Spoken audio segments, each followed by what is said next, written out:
What's up, guys? Welcome back to another episode of the Ask IAR show. I'm Toko. I'm Ben. What's up? We got another familiar face back with us. Good old Corbin Skinner. What's up, man? Not much. How's it going? All right, we got a great show for you guys today. We're going to get back into some clinical stuff, and we're going to chit-chat about some elbow issues that we see a lot in our athletes. So let's take the question. That way we can hurry up and get into the fun stuff, which would be the treatment. So this question comes from Casey in San Antonio. Hey guys, I attended one of your talks in the overhead athlete at CSM a couple years ago in Anaheim, and the information was very helpful. Also, I want to let you know I love what you guys are doing in your program, and I plan on applying next year. I do have a patient question. I'm working with a tennis player, and he's having some posterior medial elbow pain. He said it started a couple months ago insidiously. His symptoms come on with elbow extension, and I'm pretty sure it's posterior olecranon impingement. There was a technique you demonstrated at the talk, and I wanted to know if you could explain that technique to me again. I think it would really help with my tennis player. Thank you. Cool. First off, thanks for the question, Casey. And second of all, great job on your diagnosis. You nailed it. For those of you that don't know about posterior medial olecranon impingement, it's a diagnosis that we see commonly with our overhead athletes. So just to make sure we're all on the same page, let's start this off by breaking down the pathomechanics. Yeah, so the pathomechanics behind it, posterior olecranon impingement, posterior medial olecranon impingement is typically some kind of instability at the elbow. It's usually medial instability. Now, how does that medial elbow instability occur? That's due to the repetitive valgus forces that these guys generate day to day in their activities. Overhead throwers, constant valgus, golfers, constant valgus there, tennis players, the same thing. So with that repeated valgus moments, that creates medial instability and causes the olecranon to have a windshield wiper effect as it transverses into the fossa. All right, so essentially it's not going directly into the fossa and can impinge on the walls. So that's the pathophysiology behind posterior medial olecranon impingement.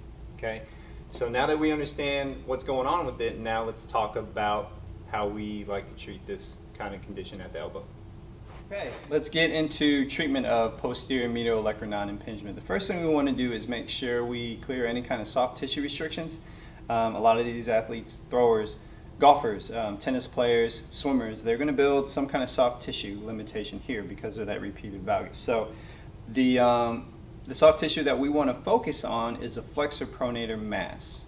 Okay, so the first thing I'm going to do is I'm going to locate that mass and see what kind of tissue texture that I'm dealing with. All right, so I'm going to locate the flexor first. It comes off the medial epicondyle, the flexor mass.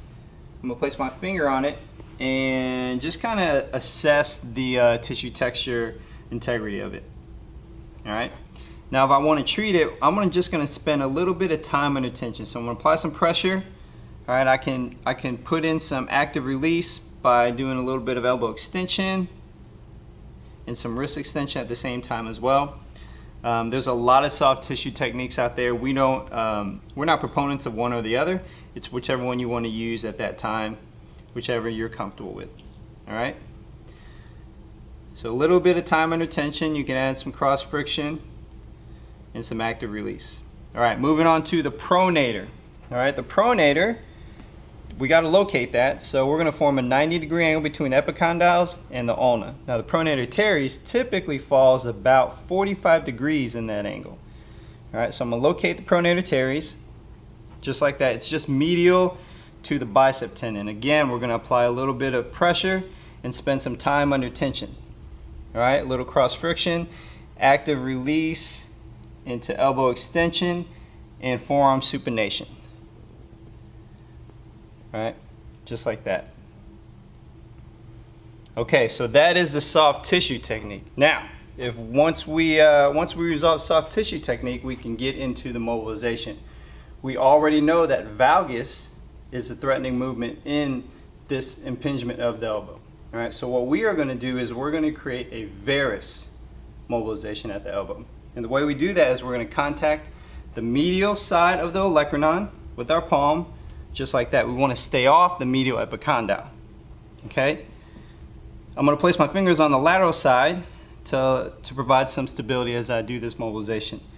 My left hand is going to contact the distal lateral side of the radius. I'm going to place the elbow in about 25-30 degrees in the open pack.